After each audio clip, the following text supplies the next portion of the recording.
Dalam evaluasi Wakil Menteri BUMN Kartika Wirjoatmojo menyebut tikungan longspan kurang lebar sehingga LRT tidak dapat konsisten dalam kecepatannya. Dari hasil evaluasi rangkaian kereta LRT harus melaju 20 km per jam saat menikung di longspan karena tikungan yang terlalu sempit.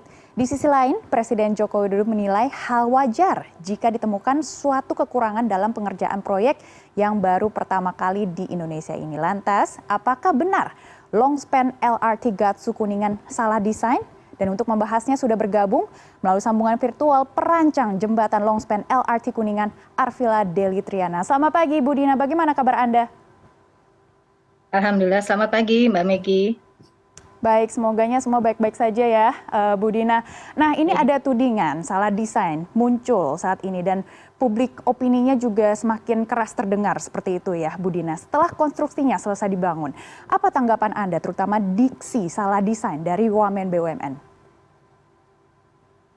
Sebelumnya mungkin saya perlu sedikit menegaskan ya, yang dikritisi oleh Wamen BUMN itu lebih ke arah kecepatan yang harus diperlambat atau kecepatan yang relatif kecil pada saat melewati longspan LRT Kuningan yang memang memiliki radius yang kecil. Nah, jadi sekali lagi saya perlu menyampaikan yang dikritisi beliau itu adalah terkait dengan kecepatan. Nah, kecepatan itu sangat tergantung dari trase yang akan dilewatinya. Apakah itu trase jalan, apakah itu trase jembatan atau trek.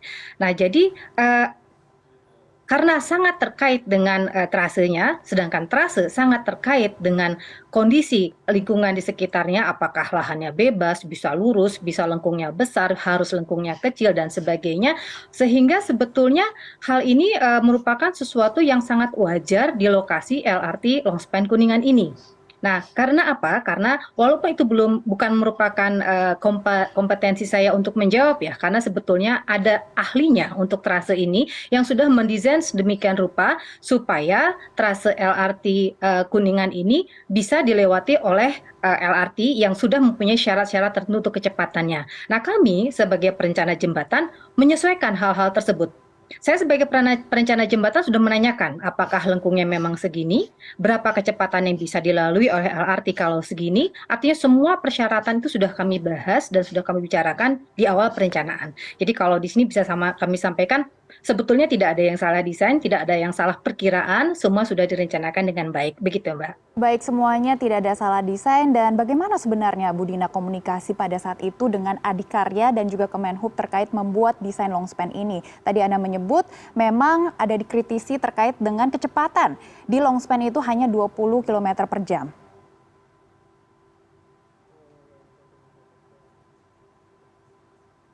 Ya, jadi dari awal, dari kami mulai desain, itu selalu ada pembahasan yang namanya kriteria desain. Jembatan ini mau berfungsi sebagai apa, kemudian nanti apa yang akan lewat, berapa kecepatannya, itu sudah dibahas di awal. Dan terkait dengan lengkungnya, saya pribadi ya sebagai perencana, sebetulnya perencana jembatan itu paling susah kalau jembatannya lengkungnya kecil. Jadi secara desain pun susah. Paling enak kalau dia lengkungnya besar. Tetapi pada saat pertanyaan ini disampaikan bahwa ini lokasinya sudah sangat terbatas. Kemarin juga sempat di sounding bahwa kalau misalnya ini mau lengkungnya besar sehingga kecepatan bisa lebih tinggi atau speed up istilahnya, berarti gedung-gedung di sebelah itu harus nyingkir dulu gitu. Harus ditiadakan dulu sehingga adanya saya yakin pembebasan lahannya pasti akan sangat mahal. Nah, jadi artinya diskusi dari awal terkait dengan kriteria untuk yang diaplikasikan di jembatan ini sudah sangat intens, Mbak. Bahkan terus-terusan. Jadi karena ini memang sangat khusus, tim kami pun sangat intens untuk berdiskusi dengan Adikarya, Kemenhub, ataupun juga ada dari representatifnya dari Kemenhub, yaitu konsultan pengawasnya. Gitu, Baik, Mbak. semua komunikasi berjalan dengan lancar dan intens ya Bu Dina. Kami ingin Betul. konfirmasi kembali Bu Dina, benarkah kereta hanya bisa berjalan 20 km per jam di lengkungan Gatsu Kuningan atau ini memang mempertimbangkan keamanan sehingga kecepatannya mungkin diturunkan? Arti diturunkan itu sebetulnya pasti ada patokannya dari berapa gitu ya Mbak ya. Kalau dari yang lurus ya pasti dia diturunkan karena dia lengkung. Di mana-mana kalau kita melewati sesuatu yang lengkung kecepatan pasti harus berkurang. Nah terkait apakah angkanya 20, 30, 35 itu terkait dengan jari-jari yang memang bisa diatasi oleh trase ini. Nah, kalau disampaikan ke kami itu sebetulnya sekitar memang 35 kilometer per jam aturan untuk lengkung seperti ini. Tetapi kan ada faktor-faktor lain untuk safety yang sepemahaman saya mungkin ini dari tim LRT yang paham terkait dengan softwarenya dan sebagainya sehingga disepakati 20 kilometer per jam. Tetapi yang disampaikan ke kami memang ada range di mana angka-angka tertentu sehingga kami harus mendesain dengan angka yang mungkin maksimum yang bisa lewat di situ. Begitu, supaya strukturnya aman. Jadi kalau memang sekarang dilewati 20 kilometer per jam, memang untuk keamanan dari sisi trase dan LRT-nya itu sendiri. Kalau jembatannya sudah menyesuaikan dengan permintaan tersebut. Begitu kira-kiranya. Baik Bu Dina, tadi Anda juga sudah menyebut ada beberapa kendala untuk mendesain lengkungan jembatan ini seperti pembebasan lahan yang mahal. Tapi apakah memungkinkan untuk membuat longspan menjadi lebih lebar lagi dengan tantangan yang ada? Lebih lebar itu sebetulnya kalau dalam bahasa kami mungkin ya jari-jarinya diperpanjang supaya dia bisa speed up lebih cepat lagi. Saya nangkep nih gitu karena kalau jembatannya cuma dilebarin saja nggak akan ngaruh karena trek kan tetap di situ-situ saja.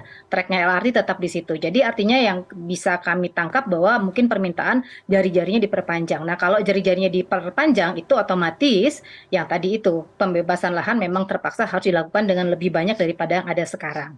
Jadi istilahnya kalau mau alinyemen ini dirubah, artinya akan ada konsekuensi yang cukup besar terkait dengan pembebasan lahannya. Itu sepemahaman saya begitu Mbak. Jadi hasil diskusi dengan tim trase kira-kira seperti itu. Gitu. Ya, lagi-lagi ini memang ada kendala di anggaran dan juga pembebasan lahan yang terbatas ya Bu Dina. Apakah Anda dan tim sudah pernah membuat longspan serupa yang jadi acuan referensi longspan LRT Jabodebek? Apakah muncul kendala yang serupa juga? Betul. Jadi mungkin saya yang pertama itu membantu Pak Jody Firmansyah di jembatan Semanggi yang di atasnya lagi itu juga kan melengkung itu menyesuaikan dengan kondisi setempat.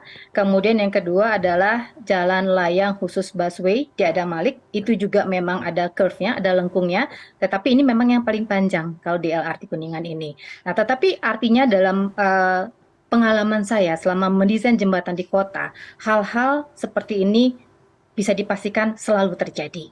Jadi terkait dengan adanya kondisi kota yang cukup kompleks, cukup padat, sehingga penyesuaian posisi-posisi trase dan posisi-posisi pilar jembatan itu harus banyak berkoordinasi supaya tidak mengganggu yang sudah ada sebelumnya.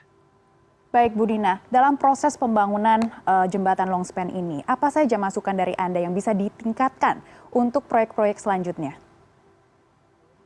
Kalau untuk proyek selanjutnya sebetulnya yang sudah dilakukan ini sudah sangat baik. Saya mengalami koordinasi yang luar biasa kondusif ya.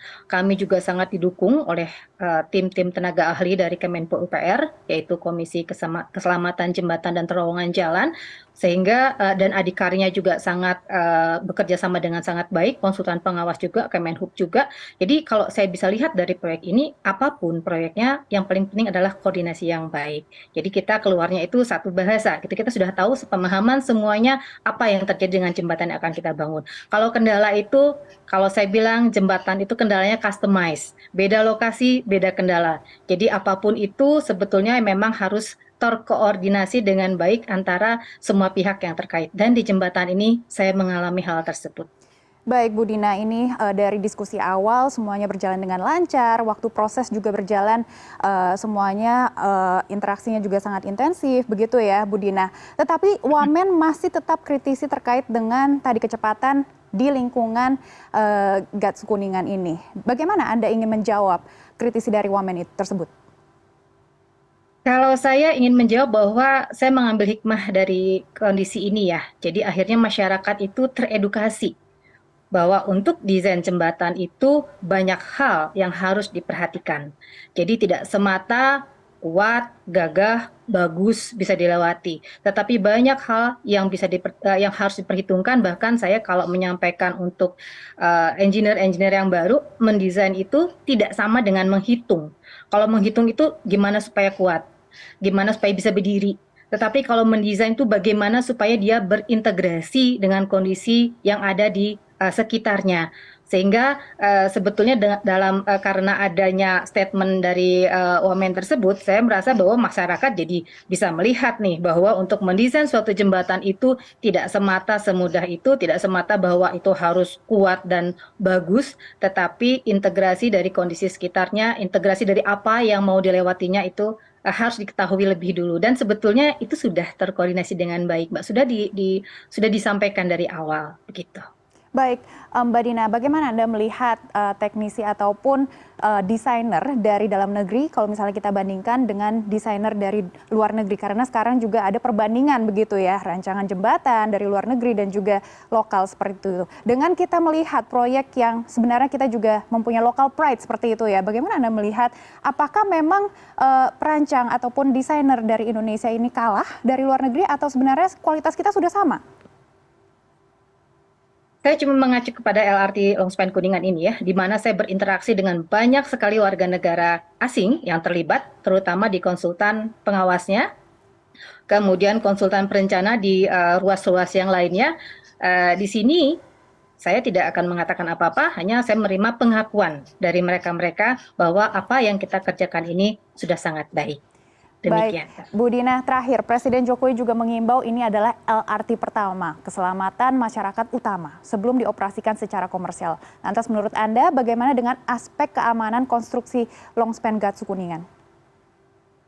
Ya, Masya Allah jembatan ini sudah melalui suatu pengujian-pengujian mulai dari desain, jadi ada uji-uji terhadap desain kami, apakah sudah bisa dikonstruksi atau belum, apakah boleh atau tidak. Kemudian pada masa pelaksanaannya juga diawasi dengan ketat, baik oleh konsultan pengawas dari Kementerian Perhubungan, juga diawasi secara teknis oleh dari Kementerian PUPR, dalam hal ini adalah KKJTJ, dan yang paling akhir adalah dilakukan uji beban. Jadi uji beban setelah jembatannya jadi, diuji dengan LRT sebenarnya, diuji dengan beban sebenarnya, dalam hal ini memang bukan manusia, karena kalau untuk masalah keselamatan tidak boleh ada manusia lewat kalau lagi pengujian beban, sehingga beban-beban manusia itu direpresentasikan dengan karung-karung pasir yang beratnya kurang lebih sama. Nah, diuji dengan betul-betul simulasi yang persis. Kemudian tiap badan-badan jembatan itu dimonitor, akibat beban-beban yang lewat itu apa yang terjadi dengan jembatan tersebut, apakah cocok dengan yang diminta oleh desain, apakah masih dalam batas-batas kekuatan atau tidak, dan alhamdulillah itu semua bisa terlalui dengan baik, pengetesannya berjalan dengan baik, sehingga jembatan ini memperoleh sertifikasi layak fungsi. Dalam artiannya jembatan ini sudah aman untuk dioperasikan. Demikian, Mbak. Aman dan LRT pertama keselamatan utama. Terima kasih Bu Dina sudah bergabung bersama kami di CNN Indonesia Business dan Referensi. Terima kasih kembali Mbak Meggy.